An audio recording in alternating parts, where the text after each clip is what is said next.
A very good morning, ladies and gentlemen. Welcome to day 2 of our 7th episode of the APAC Summit. This is the first time that we are doing it in person since our last one in November 2019. Right? And this is the first time we're doing it in hybrid mode. So for those of you who are joining us in person here, welcome. For those of you who are joining us online, I hope you guys are, paying attention to us. Again, thank you for joining us here today. For those of you who are joining us for the first time, we will be doing some introductions for you as well, so no worries about that. For those of you who have joined us yesterday, I hope you're not sick of me yet. Right? So we'll run through some of the introductions as well as housekeeping items before starting sustainability. All right. My name is Wayne. I lead the Plug and Play team in Singapore and drive our investments in the Southeast Asia region. I'm going to be your MC for the rest of today, with segment MCs taking over during the 3 segments we're having today as well. So those of you who have been with us yesterday would have seen 3 segments: our GIA Manila and Jakarta programs, our financial services, as well as our GK Plug and Play Indonesia. Today, we will have sustainability in the morning, followed by smart cities and food and agri-tech in the afternoon. It seems like sustainability has been a very big topic across all our different industry verticals yesterday. So today, you'll see a lot more of them startups pitch throughout the entire day, not just in the morning segment. So please do stay with us. All right? A couple of housekeeping items. Again, for those of you who have been to an in-person event in a long while, please turn your phones to silent mode. Secondly, we are still in a COVID endemic. I just saw the news yesterday. We just had a slight spike. So for those of you who are not eating or drinking or on stage, please keep your masks on. We do have some of the safe distancing ambassadors yesterday going around taking photos. So I hope that you don't show up on social media. All right. Next, if you need access to the Wi-Fi, please access the Marina Bay Sands complimentary Wi-Fi. And for toilet access, right, I have a lot of people asking me, right? So there are 2 toilets outside of this hall, diagonally to the left and the right. I believe the one on the right is much larger, so if you're in a rush or there's a crowd, please go to the one on the right. All right, so on the screen here, you'll see a QR code. So this gives you access to the e-booklet. I think for those of you here in person, you do have the physical booklet. But for those of you online, please access our e-booklet using the QR code. This has a lot more startup information and details on our startup activities within the region as well as globally. So please take a look at that. Okay, so the other item I need you to be aware of, so for those of you who have joined us virtually over the last 2 years, we do have a polling window that pops out on your Zoom screen after every startup pitch.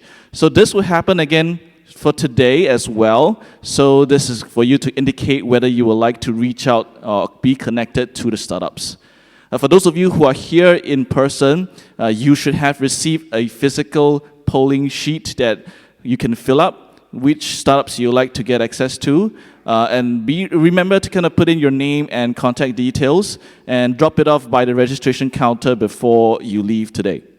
Okay, and if you would like to also get connected to the startups yesterday, please also indicate on this sheet as well. All right, there will be lunch and there will be buffet lunch and coffee and tea throughout the entire day today. And this evening, we do have networking at Raffles Place for pre-registered corporate and investor attendees only. Okay, so please, for those of you who have not pre-registered, please try not to come along because we are oversubscribed for that. Or if you really want to approach us, really want to attend, approach us, those people wearing the blue color tags, we are all Plug and Play folks. Right, so you can ask us for some access, secret access. We can allocate some to you. All right. Also, for the sake of networking, for those who are in green colored tags, I think at the bottom, these are investors and community partners. For those who are in pink or purple, whatever you call it, it's the startups. And then for those of you who are in dark blue, it's for corporate partners, corporations, and government attendees. Okay? So for those of you who are joining us for networking later, please remember to bring along your name tags, because we're not going to be issuing new name tags this evening. All right, without further ado, can we invite Jupe Tan, Managing Partner for Asia Pacific Plug and Play, to give you an update and an overview about what Plug and Play has been doing in the APAC region. Can we give a round of applause to invite Jupe up on stage? Hi, good morning everyone, and thank you, Wayne. A very warm welcome again for some of you. Many of you were here joining us yesterday as well. For those that have just joining us today, thank you for taking the time and effort to show up physically. And for those of you online, a very warm welcome to you as well. I'd like to start with some caveats that I've been saying throughout yesterday and this morning as well. We're still getting used to this hybrid format. Revenge travel is back. I was just in our US office last week and going through all these travel chaos. So I think a lot of our friends, partners, entrepreneurs and startups wanted to join us in person, but it was difficult to do so with even regional travel chaos. For those of you that were here yesterday, you also had the pleasure of hearing our co-founder Jojo speak, and Sean, our head of corporate innovation. Today, my bosses decided to just leave one musketeer up here, so you are stuck with me. In the interest of time, I won't take too much of your morning. We like to give a lot more time to our speakers, our corporate partners, our panelists, and our startups. They'll be speaking throughout today. I'll just start by giving you guys a quick overview of Plug and Play's activities with a focus on our APAC regional updates. There are three core pillars to our global activities, and they all revolve or surround the startups and the entrepreneurs that we work with. So number one, we run accelerator programs throughout the world. I think at our last count, we are probably running about 80 plus on an annual basis globally. Number two, we work mostly with Fortune 1000 companies. They might be MNCs, corporations, conglomerates, to supercharge their corporate innovation efforts. And last but not least, at the end of the day, we are early stage VCs. So there are about 1,800 plus startups overall in our investment portfolio. And we are investing on average about 200 startups, early stage startups per year around the world. A lot more updates are on our website. If you scan the QR code, so you will see the detailed updates over there. When I joined Plug and Play in 2008, we were less than 20 people, and we were only investing and running activities in the US and mostly in Silicon Valley. Today, we are in 45 plus cities. Just last year, despite the pandemic, we launched in 10 new locations around the world with new programs in areas such as maritime, all the way to animal husbandry for the food and agri-tech sectors. So these are exciting times. We are now about 600 people worldwide and working towards corporate innovation and serving the needs of our partners and our startups. These are the themes and verticals that we operate in. So there are about 20 plus, and I won't go through all of them, but suffice to say, some are a little bit more general, such as sustainability, which you are going to hear a lot more about this morning, or let's say financial services, and some things that are a little bit more specific or specialized, like new materials or segments in agri-tech, for example. So all of our themes and verticals are represented at HQ in Silicon Valley. Outside of Silicon Valley, I like to say that we regionalize or localize them based on demand and supply. What do we mean by that? By demand, we talk about corporate investor demand into the types of technologies or interest areas they're looking at. Supply in terms of local, regional, or international startups that we bring into the programs. So in APAC, Singapore is our regional HQ. We launched as an investment office in 2010. We are now about 60 strong across 4 main offices in the region. So that's in Singapore, Jakarta in Indonesia, Bangkok in Thailand, and Manila in the Philippines. We hope to continue our regional expansion as well. Shout out to many of our team members that have flew in from the region, and many of our corporate partners and friends that have braved travel chaos to come as well. I'd like to also say that I've been reacquainted with my best friend, jet lag, and we are now constantly back to this jet-lagged environment again. So you can see the themes and programs that we run here. Again, areas like sustainability, financial services, food and agri-tech are front and center for us. But in addition to that, we also run some customized or specialized programs. To highlight a few, we've been working with formerly Facebook, now Meta, over the last couple of years around the world in special projects and accelerated programs. We have been working with the Alliance to End Plastic Waste in now 6 to 7 nodes around the world to try and end plastic waste through startups and innovation, hopefully in our lifetime. We have been working with Singapore and other government agencies around the world to run market access programs. You are here in Singapore. It's a nice beachhead or launch pad into the region, so we've been doing that as well. And last but not least, one of our newest programs is the CapitaLand's Sustainability X Challenge that you will hear more about over the course of today as well. So this is my last slide. So suffice to say as well, these are our APAC numbers, but globally we've done quite a bit in the last 18 to 24 months through the pandemic. We don't have the slide here, but if you heard from Jojo yesterday, prior to the pandemic, we had around 12, 14 unicorns in our portfolio. In the last 18 months, we doubled that. So we are now at about 30 plus unicorns in our investment portfolio. And just this year, we have already minted 5 new ones. So on the investment side, we have done very well. Throughout the pandemic, we have virtualized a lot of our offerings. So whether they are accelerated programs or innovation workshops, deal flow sessions that we have virtualized, and now moving back to hybrid and hopefully moving back more into the physical environment. So with that, I will end. We want to thank our corporate partners, speakers, panelists, entrepreneurs, startups that are here. We do hope you stay throughout the day. I know it might be a long day, especially for those of you who joined us yesterday as well. But do enjoy the interaction as we figure out how we engage better in this new normal. So thank you very much and have a great day.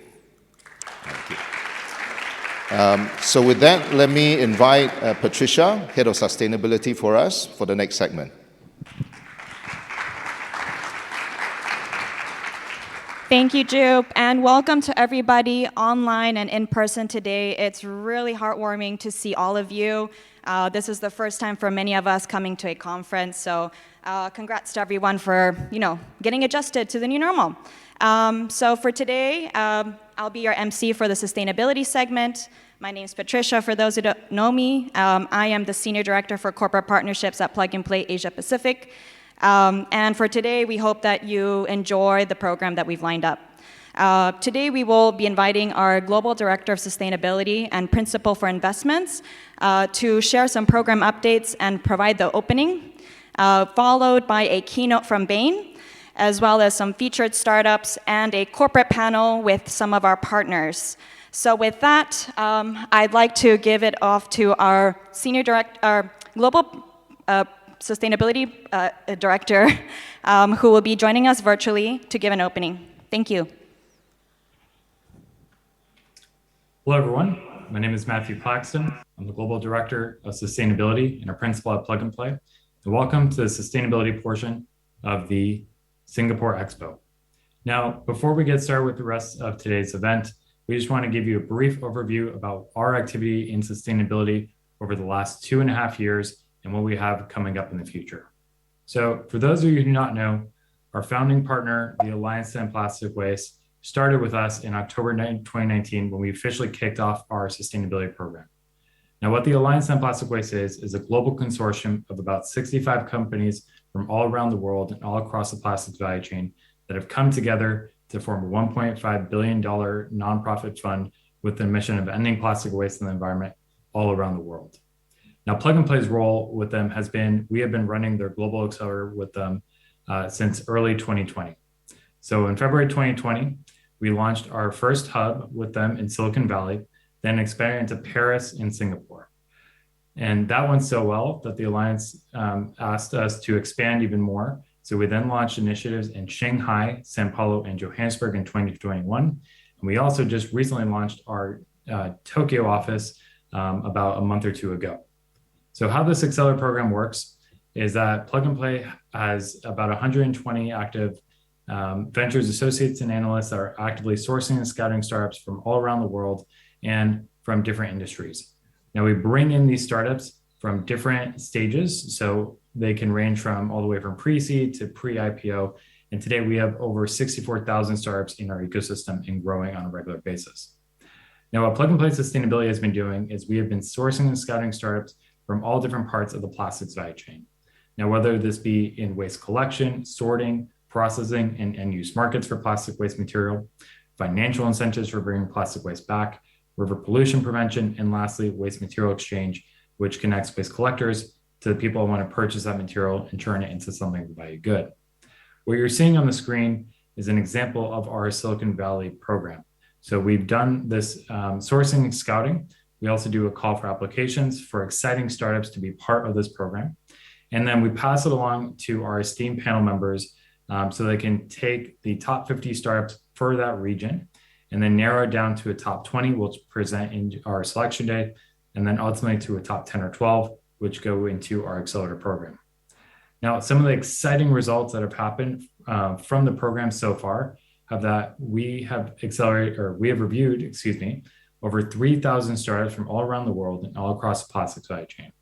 So far, we've accelerated 103 startups. And actually this year so far, we've accepted another 21 into our program. So these startups have led to at least 160 commercial pilots and POCs between different alliance members and other partners from Plug and Play. But more importantly, we've helped those startups raise at least $120 million in capital. 90% of that has come from private investment. The other 10% has come from the public sector. And what you're seeing here is just a handful of the exciting partnerships and investments that have been formed since the start of this program. And such exciting partnerships such as like Literati and the Alliance to form the Clean for Change Global Cleanup, ones with Dow, Biofusion, Recyclite, Empower to do cleanup in all different parts of the world and turn that plastic waste into something of value good, or ones with Circular, Total Energies, Recycle Technologies, and Innovate UK to do plastic waste traceability through the value chain.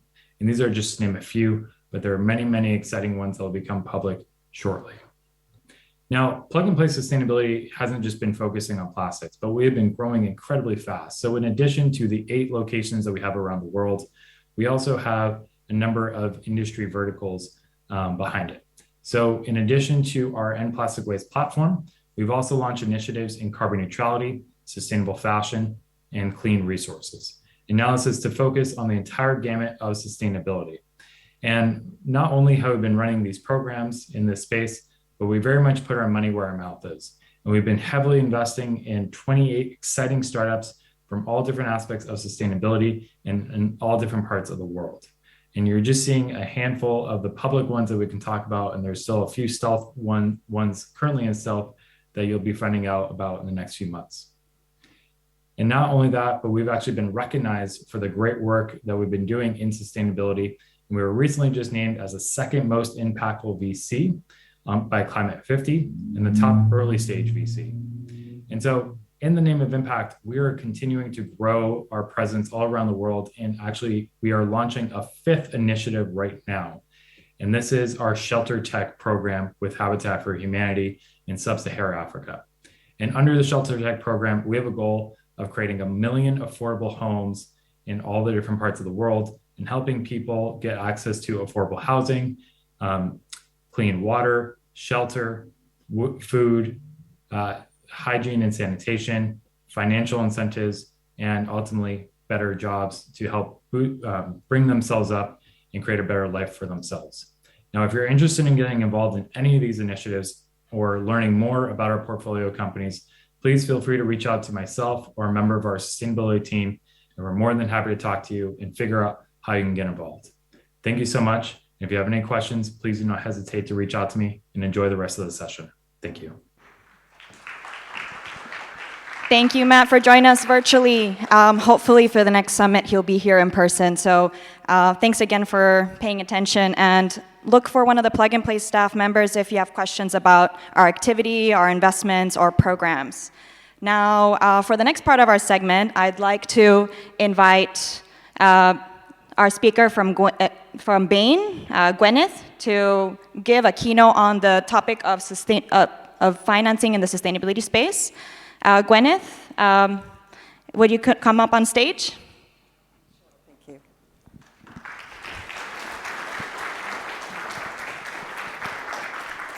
Great. So I have a new clicker. Oh, can you all hear me? It seems like you can. I can hear myself loud and clear. Hi, everyone. Good morning. It's a pleasure to be here and be sharing with you a bit of the research and analysis that Bain has been doing around green investment and investment towards the green economy. But first, I had promised Patricia and the Plug and Play team that I would do a bit of a call to action and share with you sort of what is the urgency of the challenge. So what is the state of play? What is this new reality that I mentioned here? The reality is that progress towards decarbonization is not where it needs to be. There's a 3 gigaton gap in Southeast Asia between current commitments that countries have and what we would need to be achieving, and what we would need in order to achieve the Paris Agreement target of limiting global warming to 1.5 degrees Celsius by the end of the century.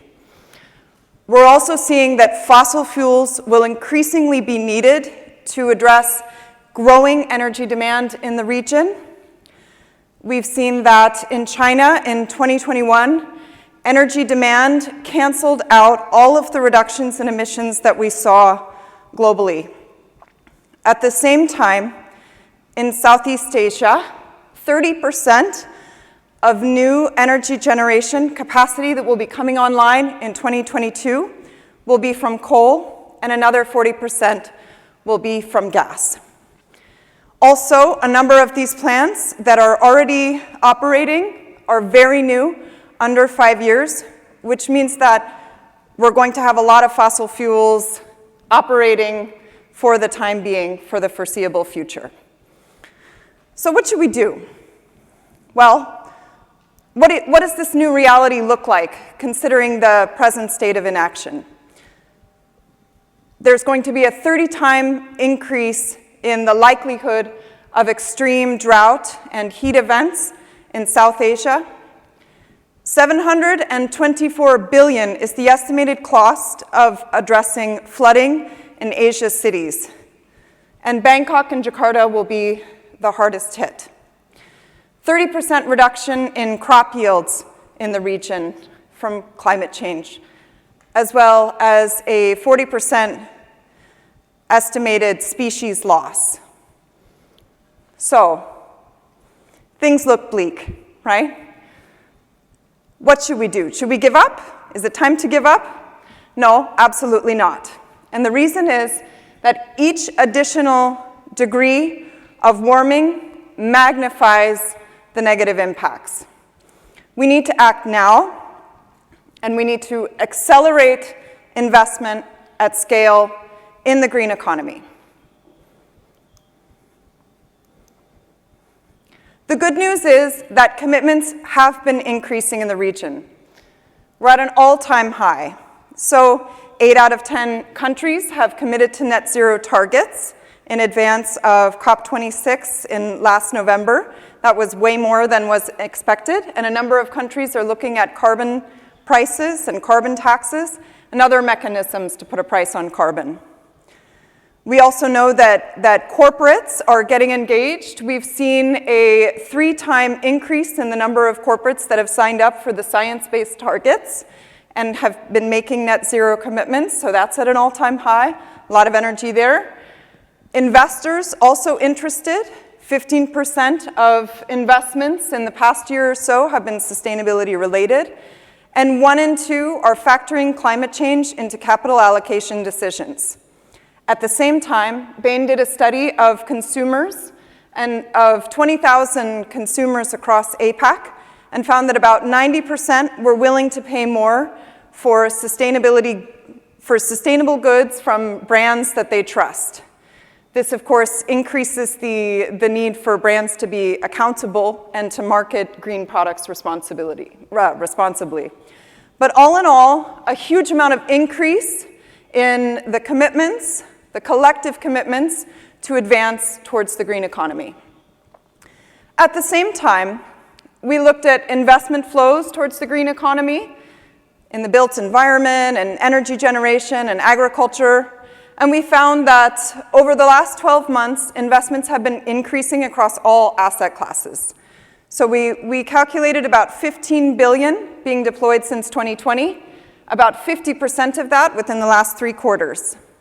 Corporates are leading the charge with about 11 billion in investment. A lot of these are in the built environment as well as electric mobility. Growth funds and PE activity, a number of deals there, also electric mobility, built environment, as well as alternative proteins. So we're seeing an increase across the region. Our team identified investable opportunities, these 6 key areas based on, were investors interested in them? Were there existing technologies that could be deployed today? Not something we'd need to wait for in the future. And are these technologies likely to have a big impact? And we identified these 6 themes. So solar and wind, built environment, electric mobility, sustainable farming, and forest conservation. Built environment is particularly important as a number of operators are realizing that there are huge gains in both cost and carbon to be had from smart energy systems and better building operation, as well as the rising challenges that they're facing, cooling, with adequate cooling in a warmer world. Electric mobility, over the past year or so, we've seen ecosystems cropping up, particularly around the manufacture and the charging infrastructure and the financing for the two-wheelers. At the same time, forest conservation, an amazing opportunity in this region. We have, particularly in Southeast Asia, Indonesia, and a number of other countries, one of the largest sources of carbon stock, nature's carbon stock in the world. And right now, the voluntary carbon markets are really mobilizing and maturing and creating opportunities for a number of different classes of investors to get involved in preserving nature and restoring nature. But at the same time, 15 billion is a lot, but it's nowhere near where we need to be. We estimate that about 3 trillion is needed in order for us to reach the Paris Agreement. So how do we account for this gap? What do we need to do? Why is there a gap, first of all? We've identified 3 core problems to solve when we look at how investment flows are moving. What are the bottlenecks? So first, we're not seeing enough government incentives. The policies aren't there. When you look at how sustainable investment has grown in other regions, particularly in Europe, you need the incentives there to kickstart action, right?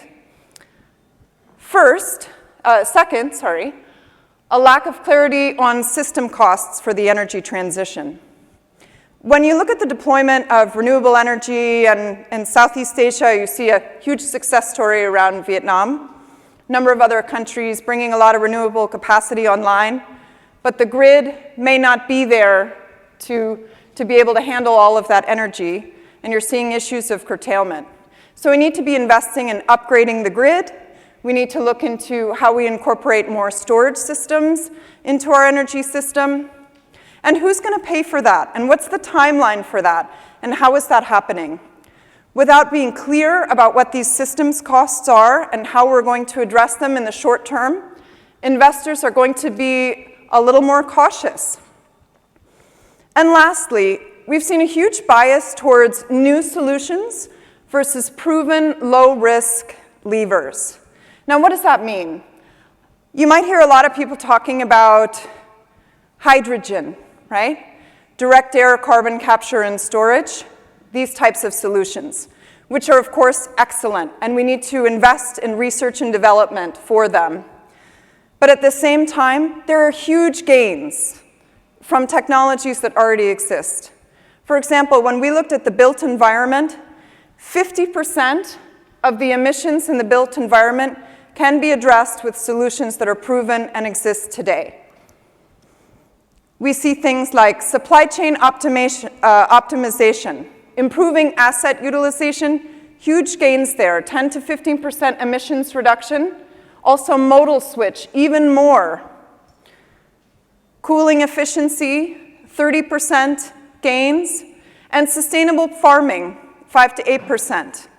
So we need to, when we're thinking about sustainability, not just invest in the emerging tech, but also think, how can we do better today in terms of energy efficiency as well as asset utilization? And I think that's an important message, particularly for this audience, because a number of the startups that you will see here and a number of the startups overall in the sustainability space are deploying technology to do just that. I'll end with just a few key actions for how we believe we can address some of these key constraints, right? As I mentioned before, unlocking today's opportunities and tomorrow, so thinking about what we need to do in the short term. A number of companies as well as countries have been making ambitious net zero commitments, but they don't have the short-term roadmap to get there. Today, we need that short-term roadmap, and we need to be investing today. Also, as I mentioned, the system costs. Governments and the private sector can be working together to clarify what are these. Strengthening green financing. We know from our work with a number of companies and financial institutions that there is private capital waiting in the wings to invest in sustainability and particularly decarbonization. But the vehicles aren't necessarily there, and more needs to be done to de-risk investments. How can we work together to make sure to access that capital? How can we create the right vehicles? And lastly, regional innovation and collaboration. So how can we unite the electricity grids? How can we take the needs and the capabilities that we have in Singapore and match them with the needs and the capabilities in Indonesia and other countries? So how can we work across borders? Because climate change and sustainability, these are global issues for all of humankind. They don't stop where the borders stop.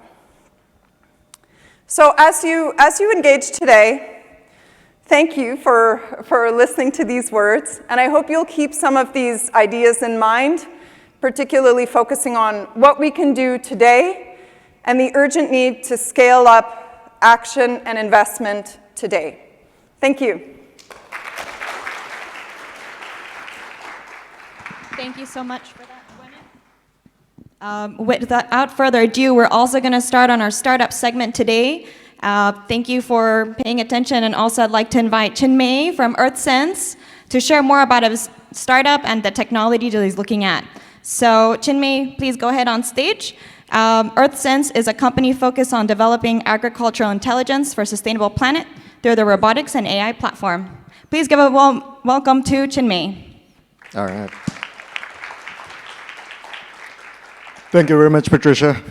Yeah, that was a great talk and sets up very nicely what I'm going to talk about. So it's great to be here. I'm Chinmay, co-founder and CEO at EarthSense. Before I dive into this deck, I just want to make a quick note that while I'm going to be talking mostly about oil palm right now, EarthSense is a robotics and AI startup focusing on agriculture that's creating a number of different solutions, from helping create the next generation of more sustainable crops, all the way to sequestering gigaton scale carbon in global farm soils. So if you want to learn more about that, please come and talk to me later. And I'll also be able to show you some cool videos of our robots in action in a variety of different forms. All right, cool. So one of the major industries here in Southeast Asia, as many of you probably know, is oil palm. And it has a huge amount of productivity, but by the same token, also a huge amount of climate and labor-related constraints and concerns.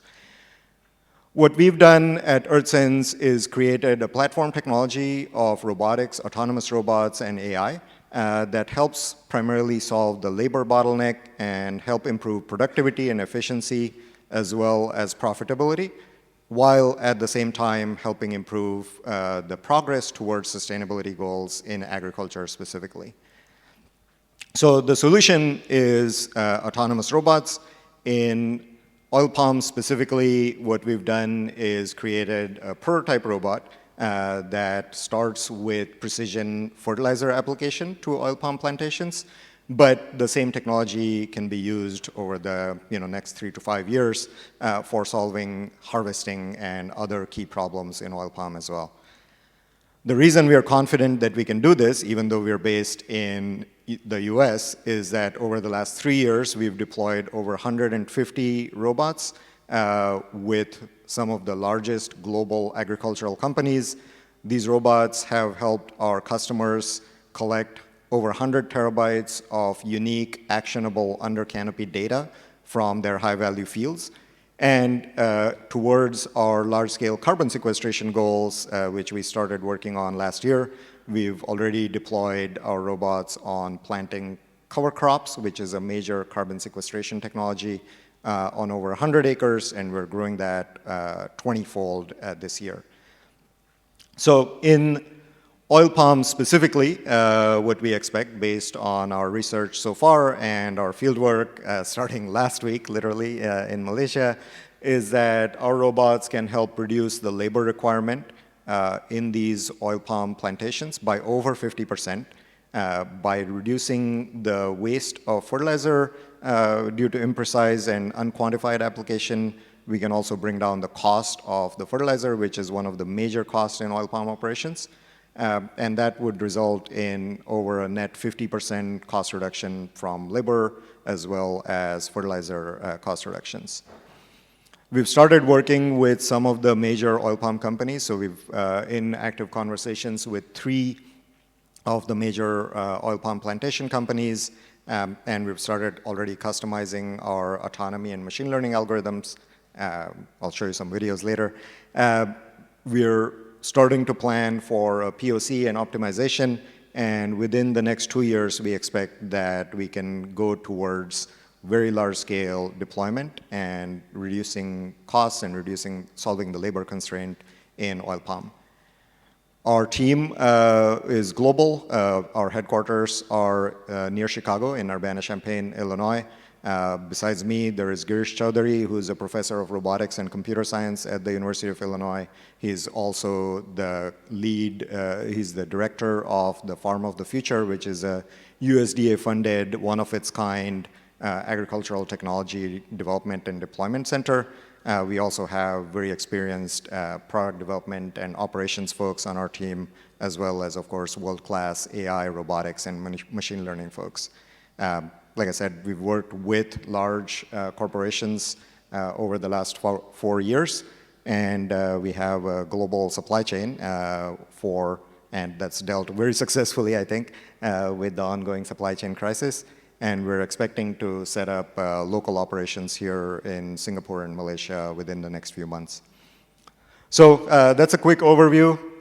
Would love to chat with more of you, explore how EarthSense is enabling gigaton scale carbon sequestration, as well as helping farmers make more money while they help heal the planet. Thank you very much. Thank you, Chinmay. So with that, I'd like to take some time to get your votes in for your interest in Chinmay's solution at EarthSense. For those coming online to view this expo, you can do so through the the poll function on the screen. And for those of you attending in person, again, a reminder, you can use the form that was given to you at the reception to do so. So please fill out your forms.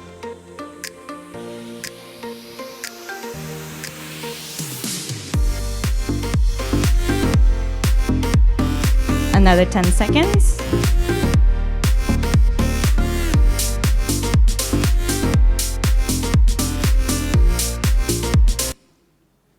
Okay, next we're inviting Prateep from Satcher, who is joining us virtually. Satcher is an innovative decision analytics company that leverages advances in satellites, machine learning, and big data analytics.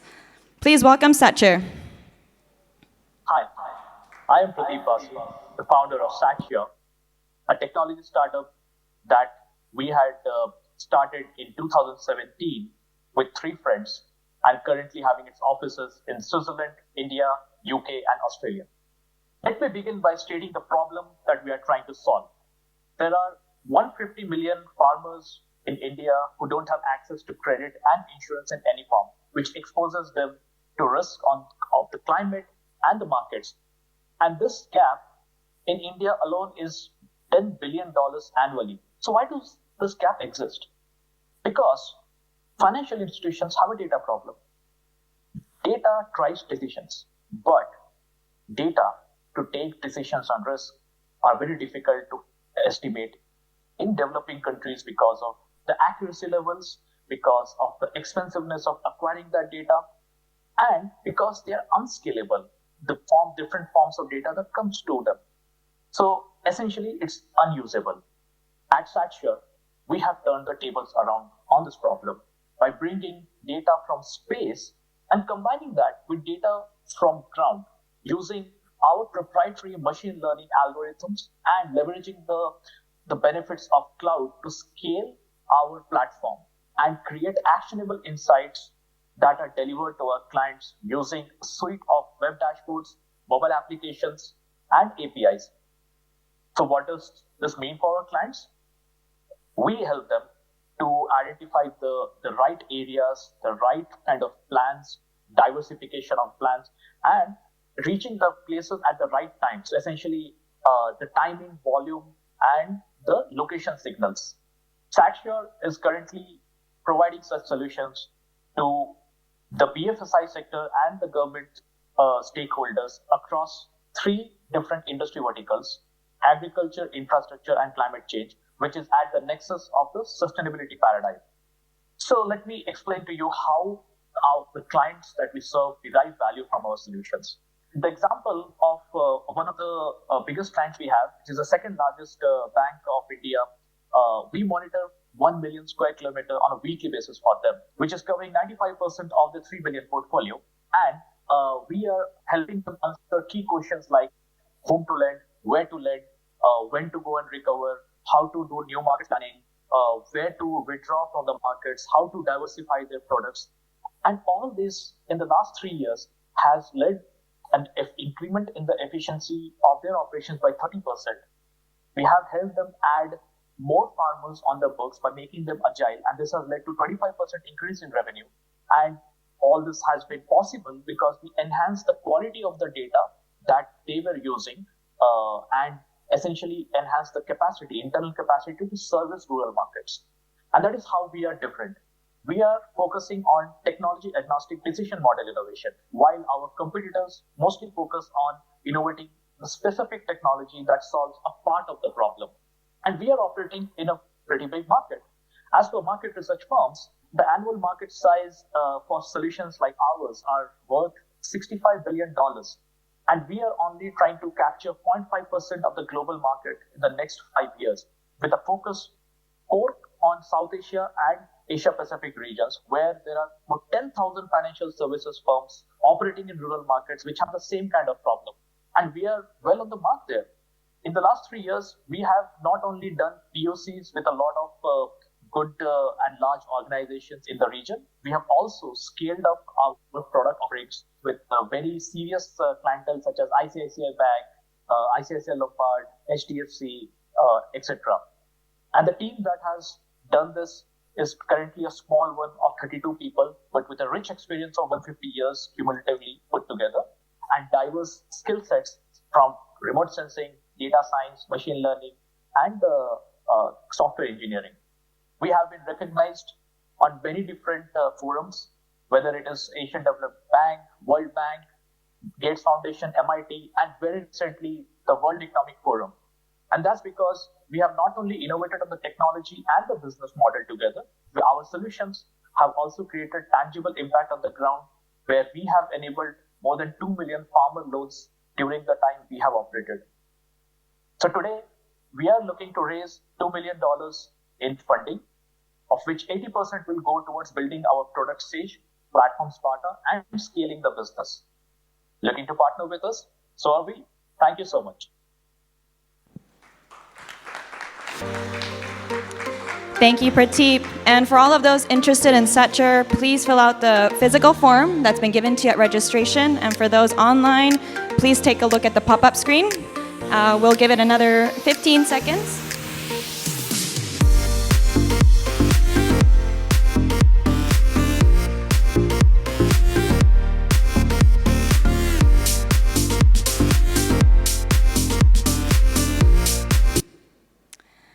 Next, we're inviting Christian from Skycatch to provide an overview of his technology. He'll be joining us virtually today.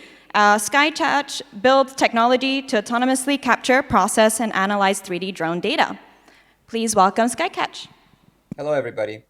Thank you, Plug and Play, for allowing me to present our Skycatch journey at the biannual APAC Summit as we focus this year on innovation and all it has to offer, in particular, sustainability. I'm Christian Sands, CEO of US-based startup Skycatch. We completed our Series C last year. I founded Skycatch in 2013 with a vision of building the digital bridge between the world you see and the insights you don't. So companies can do more with less, operate more efficiently and more productively, with fewer resources and less wastage, to deliver the site to market with a positive on their bottom line. With that, sustainability continues to be a critical focus for Skycatch, to support our customers in achieving their ESG and global carbon reduction goals. This theme is closely aligned with many of your business goals. It is the reason we're all here today, to discuss opportunities that utilizes automation and advanced technologies that will in turn increase productivity, safety, and decrease operational cost. We combine geospatial data and robotics in our advanced automation and drone analytics software to bring the construction, mining, and industrial sectors the next generation of computer vision technology. Using machine learning, AI, and simulation, we help our customers tackle enormous issues facing their industries such as productivity, sustainability, and safety.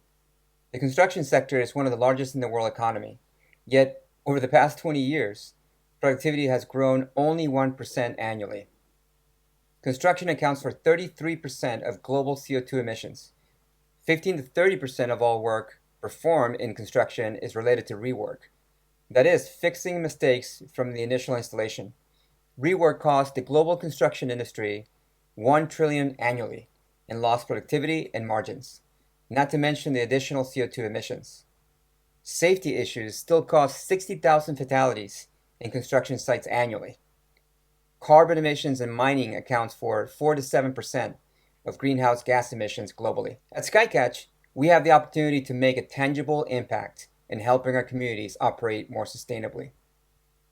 Skycatch technology is being used on 10,000 plus sites all around the world and continues to provide companies with tangible benefits that keep people out of hazardous workflows.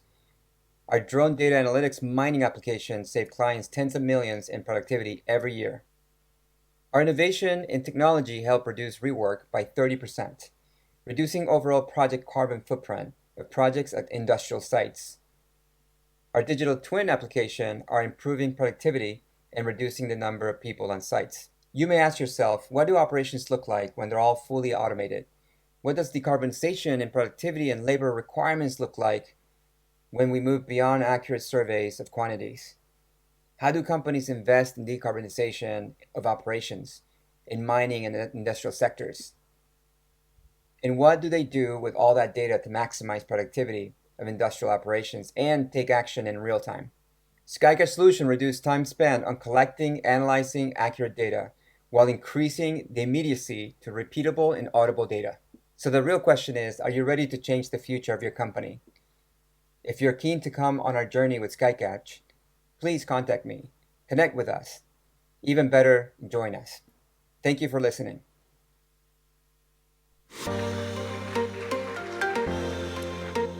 Thank you, Christian from Skycatch. Again, a reminder, if you'd like to get connected with Skycatch, please fill out the physical form if you're attending in person, and if you're attending virtually, take a look at the pop-up screen on your screen. With that, we have another 10 seconds for that.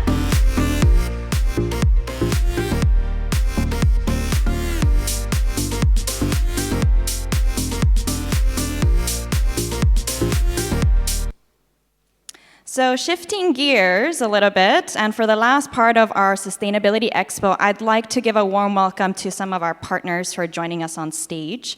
First off, I'd like to invite our moderator for the panel, Gwyneth from Bain, who you saw speaking earlier, to join us. Next, I'd like to invite our esteemed speakers from different corporations we work with. First off, Gerald from Changi Airport Group, please join us. Tarun from RightShip, and also Vince, of course, representing Capital Land. All right, thank you, everyone, and passing the time to Gwyneth.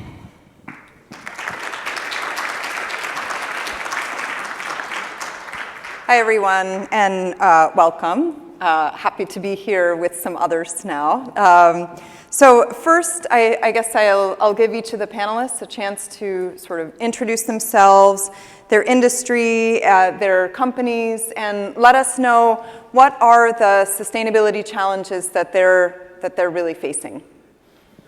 Starting with Gerald, yes. Sure. So hi everyone, and very glad to see such a big audience today. So my name is Gerald, I'm from Changi Airport Group. And Changi Airport Group has been looking at environment and sustainability issues, I would say, for the past 6 to 7 years. We see ourselves as a conductor. So the airport community is an orchestra, and we all need to play our part in terms of decarbonizing the sector. I think moving on to the biggest challenges for our industry is really, we see it as decarbonization. And it is fundamentally an energy issue, whether it is looking at sustainable aviation travel in the air for the aircraft in terms of fuel, whether it is powering our vehicles or buildings on the ground in a more clean and sustainable manner. It is all fundamentally talking about energy transition. So moving on to my fellow panelists. Thanks for that. Morning, everyone. It's always heartening to see people coming together, not just in a hybrid manner, but also in a physical space. My name is Tarun. I lead the strategy office at RightShip. We are an ESG transparency enabler for the maritime industry. By background, last 14 years, I've operated at the intersection of shipping and the energy industry, and more recently, the startup space as well. To give you a context of the sustainability challenges within the shipping industry, we first got to understand what is the shipping industry itself. So it today enables anywhere from 80 to 85% of global trade by volume.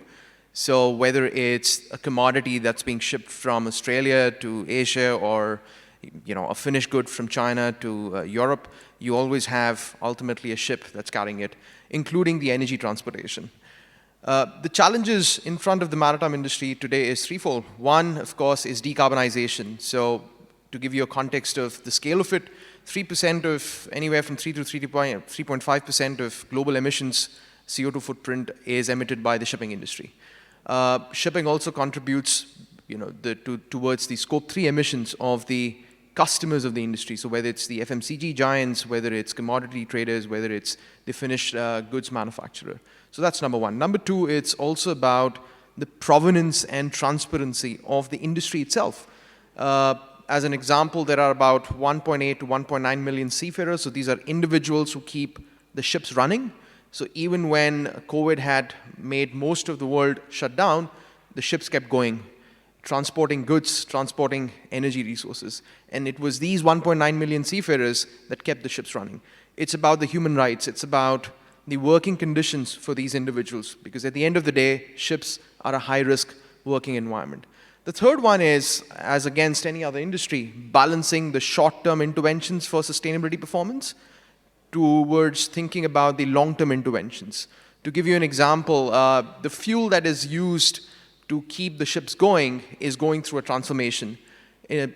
around the world, people are thinking about what's the fuel of the future. Is it hydrogen? Is it a green methanol or ammonia or whatnot? So that's more from a mid to long-term perspective. But in the short term, the industry needs to come together alongside its customer to really get its act together, both from not just from a regulation perspective, but also enabling the communication of the sustainable performance. And I think that's a key challenge for the maritime industry as well. Passing on to Vince here. Thanks. Thanks, Arun. Hi, good morning, everyone. My name is Vinamra. I'm the incoming Chief Sustainability Officer for Capitaland Investment. Capitaland is one of the largest diversified real estate player in Asia-Pac. We're present in more than 40 countries. Singapore, of course, is our home ground. And we've been a sustainability leader globally over more than a decade now. 2 years back, we released our sustainability master plan for 2030 targets. And just earlier in the month, we announced our net zero target for 2050, which is validated by the SBTi 1.5 degree scenario. I think for the real estate sector at large, I would say there are three big challenges. The first one is that the decarbonization technologies are evolving very rapidly. And while that presents an opportunity, it also presents a big challenge because what's relevant today can easily become irrelevant tomorrow. And big corporates take decisions which are long-term driven. So how do you sort of balance where to invest, when to invest, and taking the right bets and hunt for innovation in a more systematic manner? The second challenge I would say is while the leaders in the real estate industry globally are taking many proactive steps, let's not forget that a huge chunk of buildings globally today are grade B and grade C buildings, which have huge challenges when it comes to greening them because they're old and it's very tough to sort of modify them. So how do you find the right financially feasible model to encourage those investors and asset owners to invest in greening those buildings? And the third challenge is pertaining more to your value chain. How do you embark on this journey by taking your customers, because tenants in real estate are also almost an equal contributor of your emissions, as well as your suppliers, especially when it comes to construction. So how do you take your partners across the value chain in the sustainability journey? Because it's only then that you can make a meaningful impact in the whole value chain and life cycle of the built environment. Great. No, thank you so much. A lot of the themes that you mentioned are things that, of course, we've seen in our research as well, and our work with companies, particularly around, I liked what you said about the fuels of the future, right? So how do you know which one will be the fuel of the future? So a lot of corporations are really waiting, which is why it's so important for countries to come up with these roadmaps, right? To say, okay, we're going to invest here, and something that Singapore has definitely been working on in some of these sectors, maritime and aviation. So I guess all of this being said, the challenges about figuring out what's the right tech to invest in today, I'd love to hear your thoughts on, in your sector, what are the technologies that you really think have high potential, are good investable opportunities in the short term? Starting again with Gerald. Sure.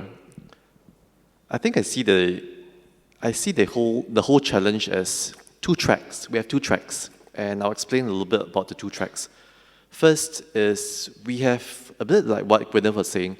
While we pursue new solutions, new ideas and technologies, there is a need to also ensure that what we're doing now can be decarbonized using existing solutions. So the first track I'll talk about is from now till, say, the mid-2030s. If I'm looking at Changi Airport Group's energy consumption, the vast majority of consumption is actually tied down to just two things. One is in terms of how we cool our buildings, our air conditioning and chilling systems. That accounts for about 55% of our energy usage. The other factor is our lighting systems, both within the terminal buildings and across the airfield where the aircraft operate. That takes up about 15 to 17% of our emissions. So these two alone take up 70%. So a very classical 80-20% rule. as long as we focus on these two technologies, we are constantly on the lookout to see whether there are ways and means to cool our buildings more efficiently. And this is not in terms of just replacing our chilling air conditioning systems lock, stock, and barrel, because we can't do that since many of these systems still have many, many more years of usable asset lifespan to go. But are there smarter ways to deploy our air conditioning? Do we look at external patterns in terms of weather patterns, whether it's rain or dips in temperatures? Do we then tweak our cooling systems accordingly whenever the temperatures dip? Or in terms of passenger movements, as air travel recovers again and you get more passengers going through Changi Airport, there'll be certain parts of the airport that require cooling more intensely than before. Vice versa, there'll be other parts of the airport that need not be cooled to the same degree.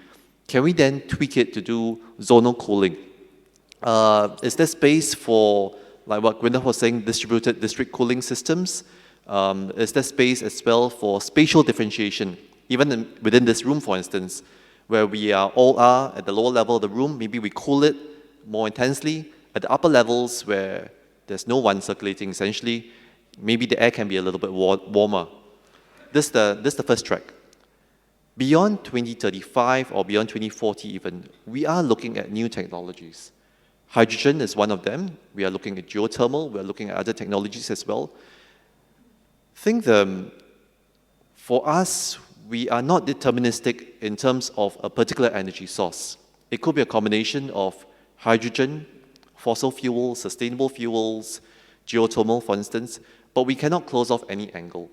I think the challenge for us is that as we invest in infrastructure like Terminal 5, we do need to put a stake in our ground within the next few years, and we need to envision what is the share of hydrogen that, for instance, that can power our electricity or energy needs for Changi Airport.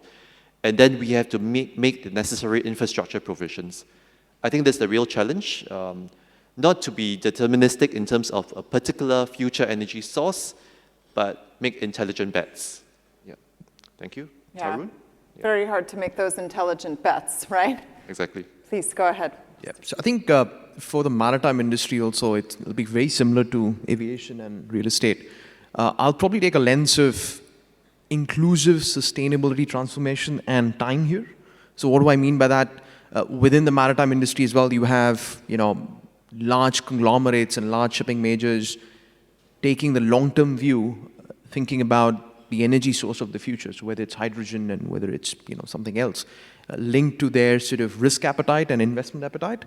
But for the long tail of asset owners, it's also about what can they do today, and that supports the business case. So as an example, are there energy-saving devices that they can deploy on a ship? And ship is, think of it like a floating industrial operation that supports the business case, that helps them sort of bridge the gap for their own sort of carbon performance, if I were to take only the carbon lens or the environmental lens of sustainability.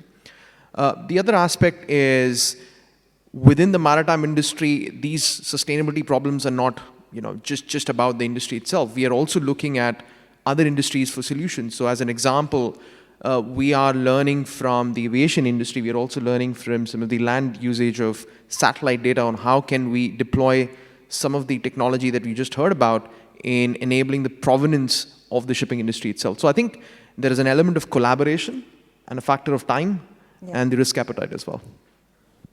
Thank you, thank you. And any last thoughts before we move to the next? Yeah, look, buildings and construction account for, 39% of the global emissions. 28% of that comes from operational emissions and 11% from embodied carbon, right? So how we look at technologies to deploy is really driven by our carbon abatement hierarchy. So we start with looking at how do I reduce my energy consumption, and that's where technologies pertaining to design comes in. So for example, if I have to look at how can I insulate my building facades more to reduce my heat gain or heat loss. Then we come to energy efficiency, and that's really the holy grail because that's almost 28% of the emissions, right? So how can I actually invest and upgrade more in energy efficient ventilation system, HVAC systems, lighting systems, etc.? Then we look at renewable energy, whether it's on-site renewable or power purchase agreements. And in on-site renewables, can I look beyond just rooftop solar? Can I look like micro wind turbines, etc.? Right? So the focus really is on ensuring that we look at all levels of the hierarchy and not just restrict ourselves only to one or two. But beyond energy reduction, we are also very focused on the other elements of sustainability, which in our case is both water conservation and circular economy. So a lot of our hunt for technologies is on these areas, especially because a conglomerate like us is spread across even assets which are driven by retail investors and retail users. So malls, for example, generate a huge amount of waste. So how do you sort of integrate these aspects? And the last, which is really was accelerated by COVID, is wellness. So how do you invest and look for technologies that improve the wellness quotient of your buildings? Because going forward, wellness and sustainability are going to be very closely interlinked when it comes to buildings and the built environment. Great. Definitely experts here on sustainability that could probably speak for hours about what they're facing. But we're going to get to the really exciting part of this panel and the true point, which is hearing about how you are working with early stage startups, how you kind of find them, and what you've been doing so far with groups like Plug and Play. So, yeah. Sure, I think we all echo similar views, and collectively across the aviation, regardless of whether it's aviation, maritime, or building sectors, sustainability solutions, the great thing is that it actually cuts across all sectors. When we're looking at, say, for instance, when I was mentioning cooling efficiency, for instance, it's something that is applicable for all of us. So what we've been doing, to the point is, what we've been doing is we have been actually working with, CAG has a very good and dedicated innovation team. Some of my colleagues are here today. And essentially, we've been scouring the world, including partners such as Plug and Play, to look at practical solutions that can be brought in to trial within the airport environment. And we are looking across different TRLs, technology readiness levels. Of course, we look at solutions that are mature, that are already adopted by other players, whether it's other airports around the world or even other sectors, and that we could literally plug and play immediately within the Changi Airport environment. We are also at the stage where we are keen to actually do a little bit of sandboxing. We do a bit of sandbox, let's play a little bit with the startups, in the sense that let's play with our solutions. Are we able to customize, adapt the solutions to an airport environment, even if maybe at first glance it might not be an airport-specific solution, but there could be some applications for the airport environment. And we have a few examples of things that have succeeded. Maybe I'll give an example. We were looking at a technology that originated from an Asian country in terms of innovative ways in which they can actually refract the light, the solar radiation that penetrates the buildings. So this was not an application that was applicable for an airport environment. It was actually for semicon factories within the country. We saw it in an Economist or magazine article. We contacted them, cold call, brought them in, tested it, and we found that, hey, this solution actually decreased our consumption within the area of the building by about 20 to 30%. So this solution has since been scaled up across other parts of the airport as well. So this is an example where we adopt literally a blue skies approach. We don't confine ourselves to solutions that are airport specific, and we hunt not just within Singapore, but literally globally as well. Thanks. That's really insightful, right? Don't confine yourself to your industry and look globally. And also, a good incentive to get out there and tell your story, right? For all the startups out there. Please go ahead. I guess it's a good excuse for us to also do a little bit of virtual conferencing and traveling as well to look at solutions around the world. Yeah. Sure.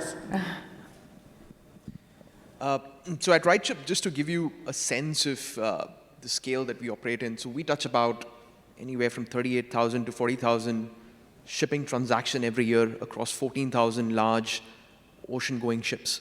So that's a pretty sizable chunk across the dry and wet commodity space. In terms of how we think about innovation to solve some of these problems, we take a portfolio approach. So we have our own product and innovation team that are always curious about emerging technologies within our industry. We provide data sandboxes to early stage startups to really enable them to enter the maritime industry. We work with the academia as well. When it comes to partners like Plug and Play, what we're really looking for is accelerating our understanding of the startup landscape, not just for our own industry, but also learning from other industries who are trying to solve the same problem. Because our thinking is, since shipping industry is an enabler of global trade, we really can't solve these problems in isolation. There would always be a linkage to some of the other industries that are customers of the shipping industry. So hence, it's all about a portfolio approach. And then also, it's recognizing that partnerships with startups will not always be 100% successful. We need to also inculcate in the incumbents, a comfort around failures of POCs, which I think is really crucial when engaging with, early to, even mature startups. Yeah, that's an interesting point. I mean, being comfortable with failure, and particularly in the startup environment when you need to pilot things really quickly and show results really quickly, and yeah, it's a real challenge. Yeah, at Capital we started seriously crowdsourcing for sustainable technologies through a challenge called Capital Sustainability X Challenge. It was started last year. And through that, our endeavor is to really go out there globally and source technologies in this area. And now it has, in fact, become the first global sustainability innovation challenge in the real estate sector by a Singaporean company. We're in our second edition this year. From our first edition, we are already piloting 6 solutions out of the 10 that we shortlisted. And in this year, we already have more than 340 entries from over 50 countries globally. And we will be having the demo day of the shortlisted solutions next month. And the whole idea of CSXC was really provide, an opportunity for such startups globally to partner with somebody like us, and more importantly, to provide them a ready portfolio and sandbox where they can implement. So when we select the startups we want to work with, we give them a wide variety of asset types, because we're present across 8 to 10 asset classes, as well as geographies to pilot these in, which means that they can tailor their solutions and test them in various environments, geopolitically, environmentally, culturally, etc., to really further stress test how they're working out. So it's a win-win solution for both, and we find this a very attractive way for us to continue to be at the forefront of the cutting-edge technologies. We also have separately dedicated a $50 million capital and innovation fund, and a huge chunk of that fund is going to be used for sourcing for sustainability-linked solutions. And we open that fund for solutions coming from within CapitaLand as well. I mean, we're a huge organization globally, and there's a lot of expertise internally within the organization which we want to tap in and encourage our teams to come out with a lot of solutions. So with the mix of looking and sourcing at solutions both externally and internally, we find that a very healthy balance as we go along. And we need to cast our net wide, because as we discussed, things are evolving on the go all the time. So we cannot be fixated just on one approach. And we keep our eyes out to what's happening in the market. And for example, in India, we just randomly came across an organization that was coming out with a new waste segregation solution, which they were piloting, where they actually segregate at source your wet and dry waste, and they convert the wet waste to biodegradable and your dry waste to briquettes. And we said, look, looks interesting. We've got a huge portfolio. Let's try it on in one of our parks. And we've realized we have significant savings, both financially and emission-wise, when we have deployed it in one of our parks, and we're going to look to scale it up now. So there are enough opportunities out there. We got to just make sure we are plugged in, and we are savvy enough to look at what works and what doesn't. Yeah. Amazing. It sounds really great. Finding solutions in other geographies, deploying them quickly. So, in all of your experiences, it would also be great to hear not just how you've been doing this and how you've been finding these startups and what are the great technologies, but what are the kind of challenges that you've faced along the road, and if you have any advice for the startups there on how to be sort of better partners and how to work with you. I think based on our experience for startups, a common issue that we deal with is that the startups need to understand what is the exact challenge statement or the problem statement of the specific company that you're working with. I liken it to maybe an analogy I can think of is a Swiss Army knife. You might think that your solution is applicable for maybe 20 different purposes, 20 different functions. But actually, at the end of the day, we might not be looking for Swiss Army knife. We are looking for a scissors that can cut paper particularly well, exceptionally well. So your solution has to be adaptable, customized to the particular customer, and pay attention to the problem statement. So example might be, say, everyone wants to cool our buildings more efficiently, but maybe there are certain constraints within the airport terminal building that are different from, example, RightShip or CapitaLand, for instance. So listen out to the specifics of the problem. We really appreciate it when startups and partners who are working with us go the extra mile to customize or think of a unique solution to our unique problem. I think that is really the differentiating factor. Interesting. So paying attention to the problem statement specifics, as well as making sure to understand your audience and their needs and be able to customize your solution. Yes, and also the needs of the stakeholders are diverse.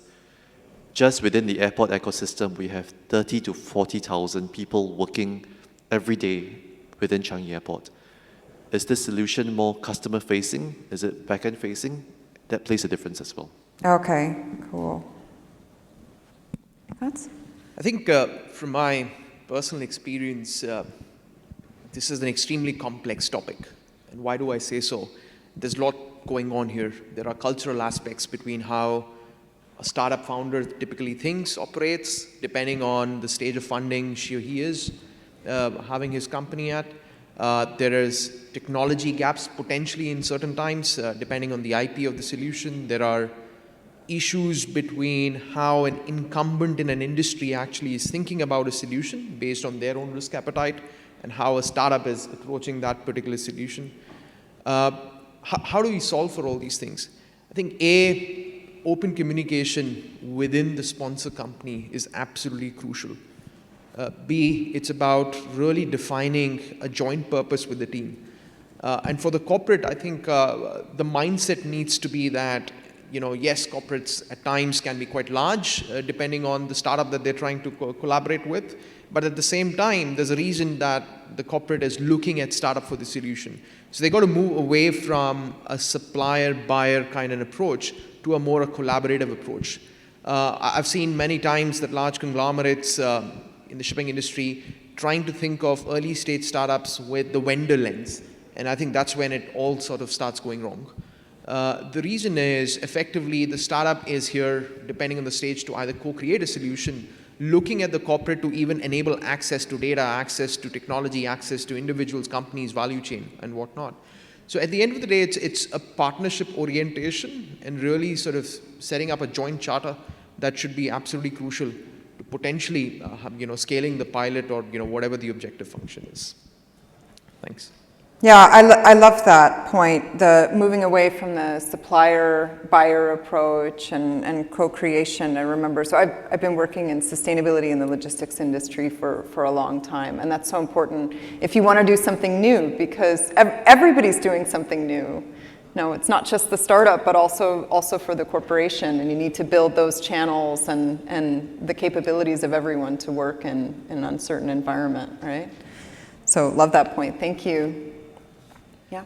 Let me try to address that, Gwyneth, through 3 criteria that we use when we look at startups, right? The first one is innovation. That comes to the point that you made, Tarun, as well, is when you're pitching to a corporate, it's not just about how innovative your solution is, that's stating the obvious, but it's also about understanding what is your unique selling proposition that can address a very specific pain point for the corporate, and in the best possible manner, how is that different from what everybody else is offering? And I'll give you a typical example. A kind of solution that we often see when we go out there in the market is software as a service to address energy efficiency issues in your buildings, right? But I can also tell you that there are hundreds of solutions out there. So for a corporate like us, there's no way we're going to be betting on 100 solutions. And while we understand we can't go with one, but we need to have the conviction and confidence on what could be more appropriate for our problem statement. So I think the more startups can understand the situation that a particular corporate is in and then tailor as much as possible is very helpful. The second criteria is scalability. And I must stress that for me, that's the most important. Right. Especially when you work with corporates, the end game is scalability.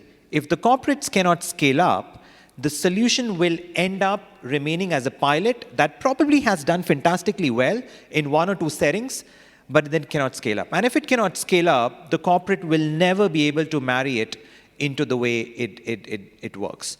And especially when we work with multinational corporates, it becomes even more important to try to foresee how can your solution scale up across different geographies and across different types of products and situations.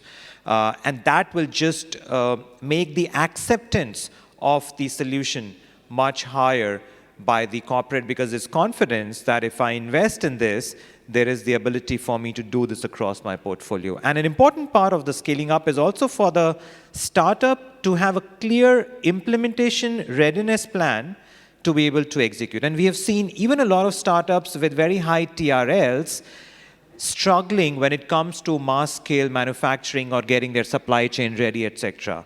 And while there will be a certain leeway that the corporate will understand because you are a startup, but at the end of the day, it's a promise with which they are going and partnering ahead with you. So once they partner, and if they encounter challenges on manufacturing and scaling up, then there starts becoming a bit of a lack of trust. And the last part is impact, which sounds very obvious, but very often the impact in terms of financial benefits, in terms of ROI, in terms of what is the path to profitability of the business, for us is very, very critical. I don't think we are in an era where there are deep private equity pockets that can keep pouring money into ventures that on paper are very highly valued but don't make $1 of EBITDA.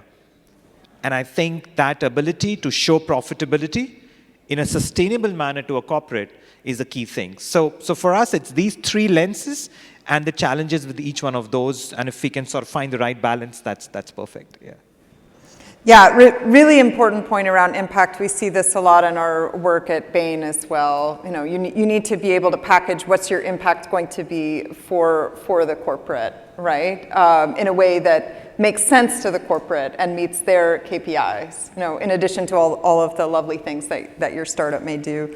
Also, this point around there being hundreds of SaaS solutions for energy and buildings. We see the same thing. There's so many. What's special about yours, right?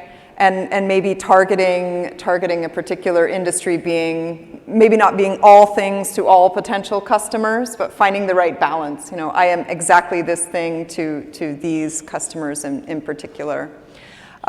We're running down on time, but I did want to ask one last surprise question about, but it should be an easy one, about if you could give just one piece of advice to other corporations that want to engage more with startups but aren't quite sure how to start, what would that one piece of advice be?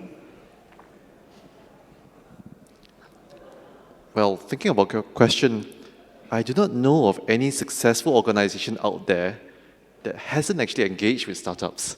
So I would dare say that an organization has to engage with startups because that's the only way you can get new ideas, new inspiration for the company.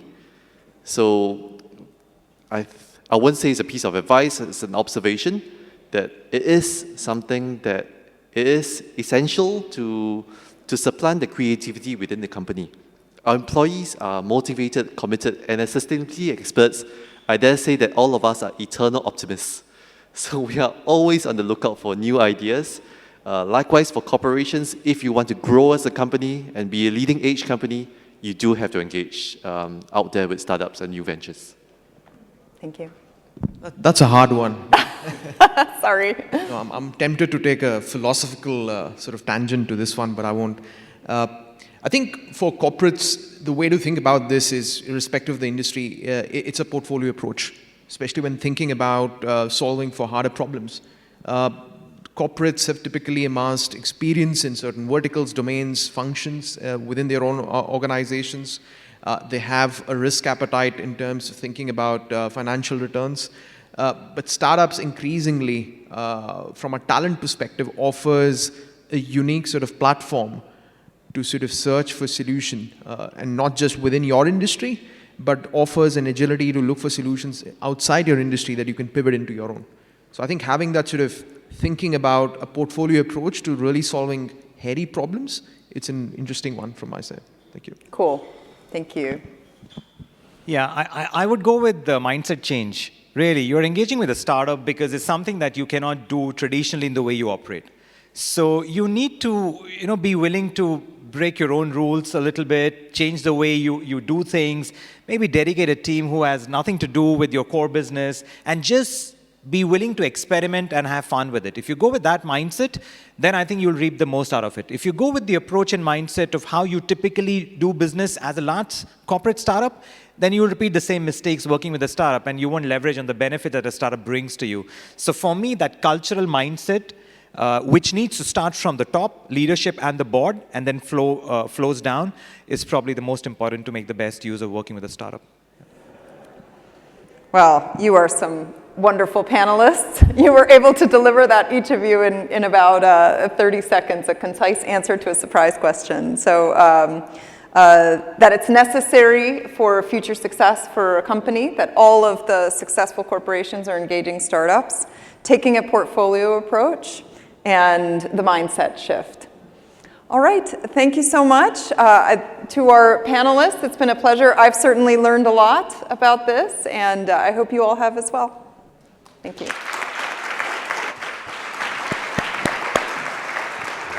Thank you so much for all of your participation today, and to our partnerships that are still ongoing, and we look forward to seeing more outcomes come through. Thanks to Gwyneth, Gerald, Tarun, and Vince for giving their insights and perspectives to how to be successful in innovating. With that, I'd like to close off this segment by again thanking all our speakers, thanking our audience for their participation in engaging with us. And lastly, for anyone who's interested in finding out more about our program, getting in touch with Plug and Play, or finding out about our investments, please reach out to myself or my colleague John. Thank you so much, and I'll pass it back to all of you to go for your quick lunch.